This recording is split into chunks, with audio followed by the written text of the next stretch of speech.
ये है पुकारो न्यूज, जनता की आवाज, सच का आईना। सपनों को उड़ान देने वाली एक इमारत देखते ही देखते मौत के धुएं में बदल गई। चीखें थीं, आग थी और अपने बच्चों को तलाशती बेबस आंखें थी। लखनऊ के अलीगंज में हुआ यह अग्निकांड सिर्फ एक हादसा नहीं बल्कि कई परिवारों की जिंदगी पर लगा ऐसा जख्म है जो शायद कभी नहीं भरेगा। नमस्कार, मैं हूं आपके साथ उत्कर्ष दीक्षित और आप देख रहे हैं पुकारो न्यूज। जी हाँ, इस समय की सबसे बड़ी दुखद खबर आ रही है उत्तर प्रदेश की राजधानी लखनऊ से।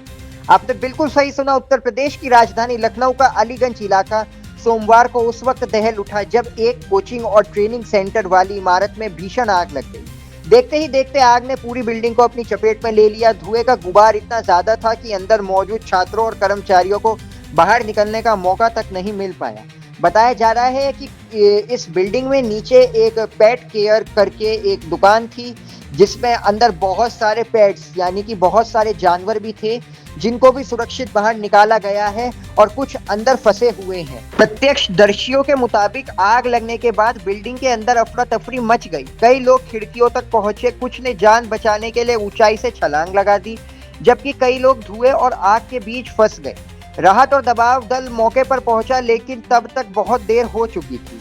रिपोर्ट्स के अनुसार इस दर्दनाक हादसे में 15 लोगों की मौत हो गई जबकि कई अन्य घायल हो गए हैं। मृतकों में ज्यादातर युवा छात्र थे जिनकी उम्र करीब 19 से 25 साल के बीच बताई जा रही है। हादसे की खबर मिलते ही पूरे प्रदेश में शोक की लहर दौड़ गई है। मुख्यमंत्री योगी आदित्यनाथ उस समय अलीगढ़ के दौरे पर थे। जैसे ही उन्हें इस हादसे की जानकारी मिली उन्होंने तुरंत अपना अलीगढ़ का दौरा कैंसिल करा और अपना कार्यक्रम बीच में ही छोड़ दिया और तत्काल लखनऊ के लिए रवाना हो गए। अलीगढ़ में ही मुख्यमंत्री योगी आदित्यनाथ ने कहा कि उन्हें लखनऊ में हुई इस दुखद घटना की जानकारी मिली है जिसमें कई बच्चों की जान गई है। उन्होंने पीड़ित परिवारों के प्रति संवेदना व्यक्त की और कहा कि इस हादसे के दोषियों को किसी भी कीमत पर बख्शा नहीं जाएगा। लखनऊ पहुंचने के बाद मुख्यमंत्री सीधे घटनास्थल पर पहुंचे। उन्होंने पूरे इलाके का निरीक्षण किया, अधिकारियों से जानकारी ली और आसपास की इमारतों की छत पर जाकर हालात का जायजा भी लिया। इसके बाद उन्होंने घायलों से मुलाकात की और अधिकारियों को स्पष्ट निर्देश दिए कि राहत और उपचार में किसी भी प्रकार की लापरवाही नहीं होनी चाहिए। मुख्यमंत्री ने डीजीपी और अपर मुख्य सचिव गृह को मौके पर भेजकर विस्तृत रिपोर्ट मांगी।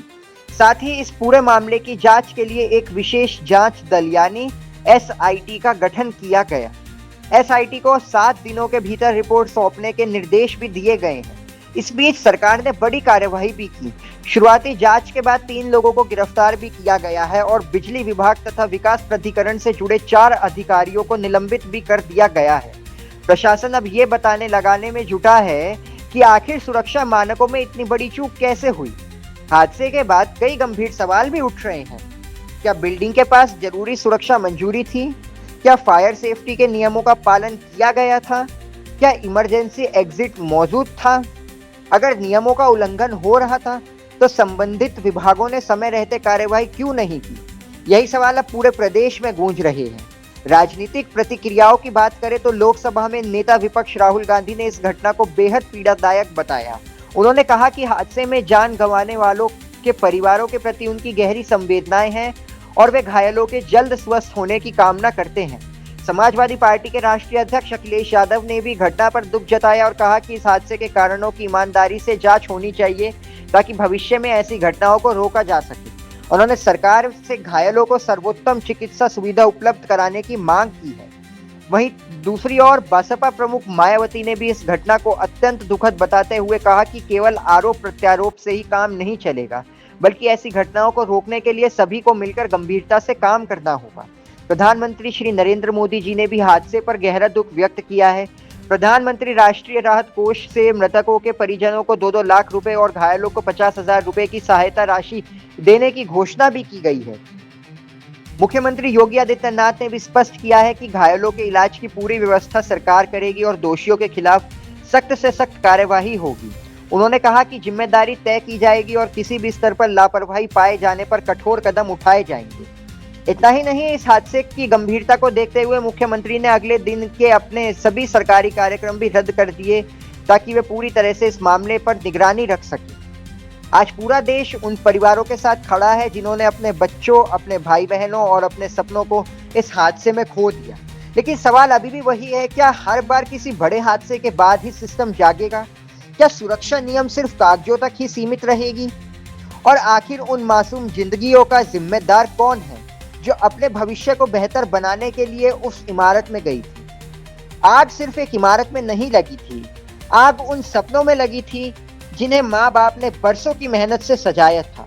अब इंतजार सिर्फ इंसाफ का है, ताकि किसी और परिवार को अपने सपनों की चिंता ना देखनी पड़े। आपका क्या कहना है इस पोस्ट को लेके? हमें कमेंट सेक्शन में अपनी राय जरूर बताइएगा।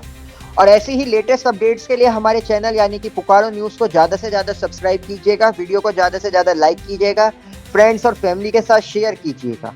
हम आपकी आवाज़ उठाते रहेंगे। बहुत बहुत धन्यवाद।